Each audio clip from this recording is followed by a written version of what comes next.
the pedagogy and philosophy behind the Integrated Arts Method, IAM or IAM for short, which is my alternate, experiential, integrated, conducive, and student-centered music and arts pedagogical method aimed at effective teaching for effective learning. Here is a brief overview of my presentation today.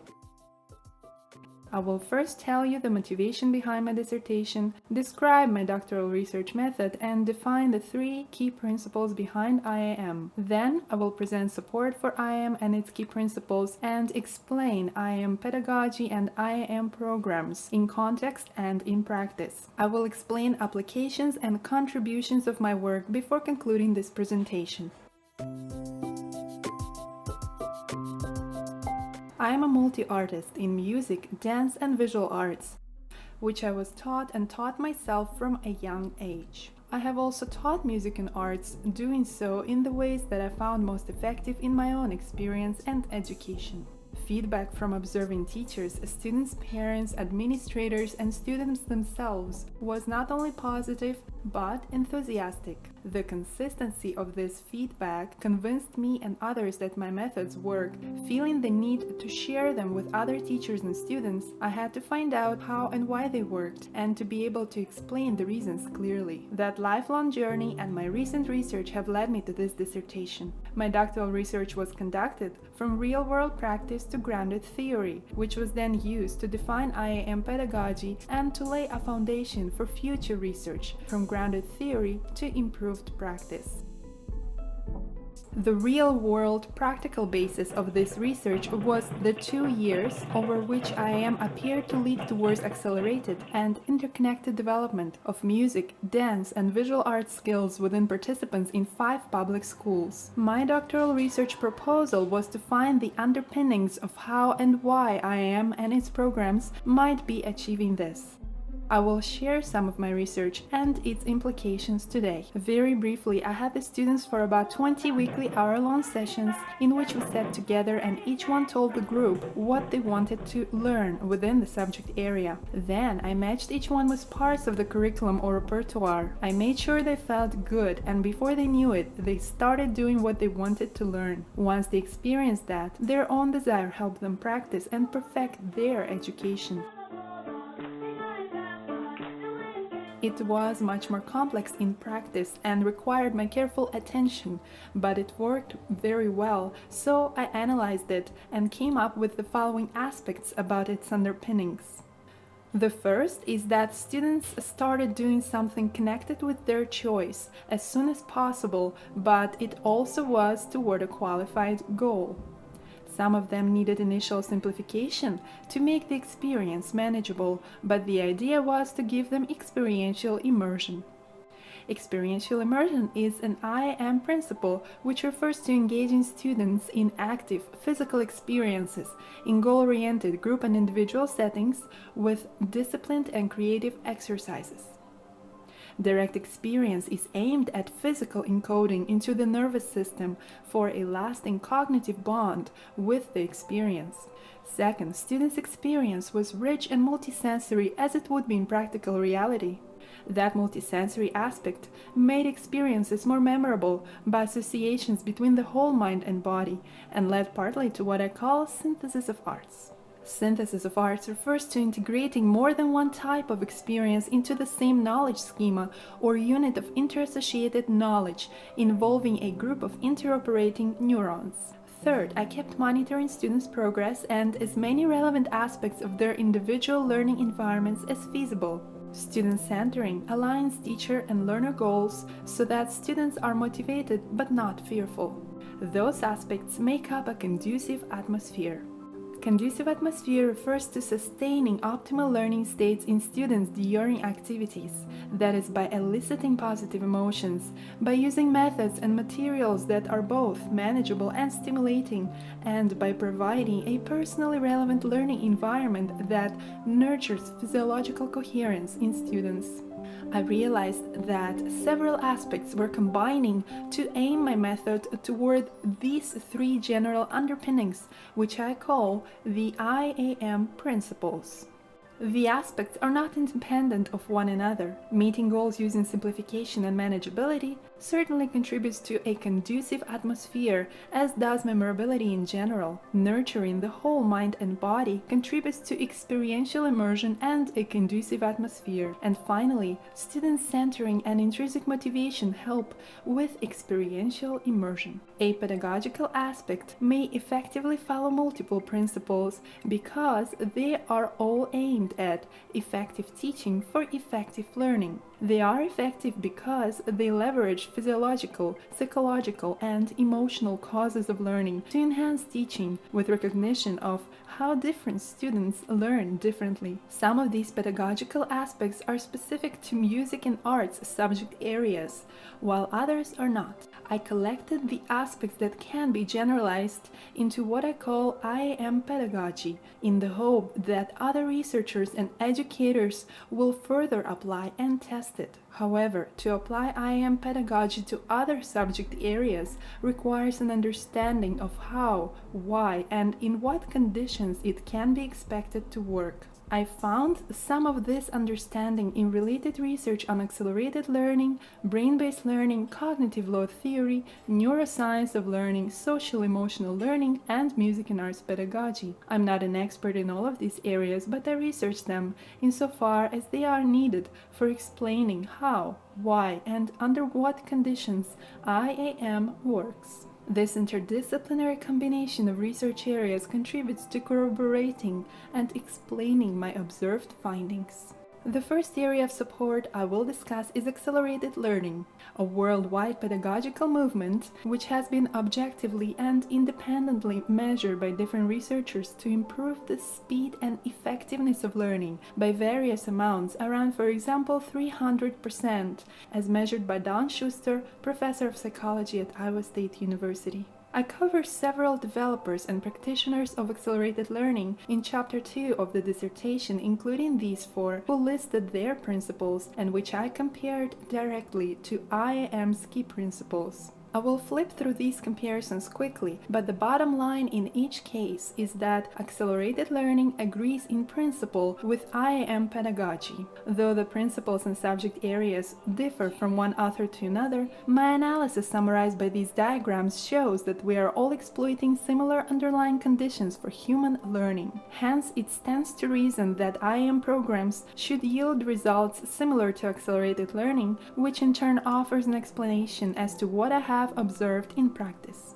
The second area of support I discuss is brain-based learning, which stemmed from neurophysiological, cognitive, and psychological studies. Learners' brains search for meaning. Knowledge is given meaning through experience, and without intending this cause of learning, IAM's experiential immersion principle facilitates it. Learning engages the entire physiology in parallel, the focus and periphery, the conscious and subconscious, conceptual and spatial memory. These principles of brain-based learning agree with and suggest why synthesis of arts works, and they add support for experiential immersion as well. Emotions are critical to learning. Learners benefit from high challenge and low threat and consideration of their unique brains, all of which contribute to a conducive learning atmosphere. The third area of research, cognitive load theory, also supports IAM.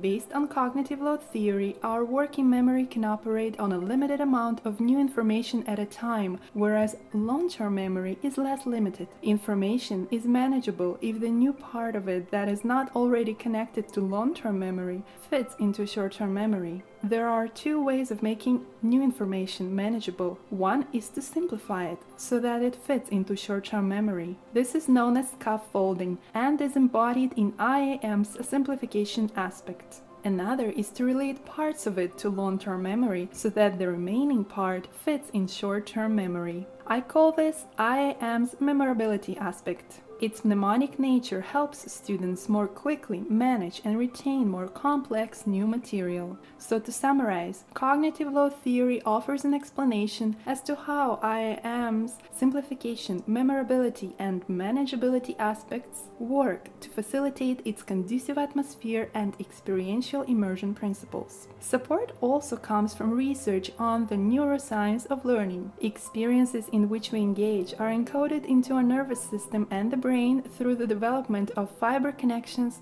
new neurological pathways, new electrochemical reactions in the whole brain-body system, and new meanings, memories, and associations between them. All of these expand knowledge schemas. In skill development, direct immersion into experience has the added benefit of expanding knowledge schemas to motor neurons and nerves within the muscles. This supports IAM's experiential principle. Integrating experiences by stimulating different senses facilitates multisensory encoding, which develops stronger and broader spread fiber connections in the brain's neural networks. Also, due to the associative nature of our brains, any one of the integrated stimuli activates the whole network in future. This supports IAM's synthesis of arts principle. A tension-free, low-threat atmosphere with positive feeling states facilitates better memory, focus, and creative problem-solving and healthy fiber connection development. This supports IAM's conducive atmosphere principle. Other aspects also support other IAM principles.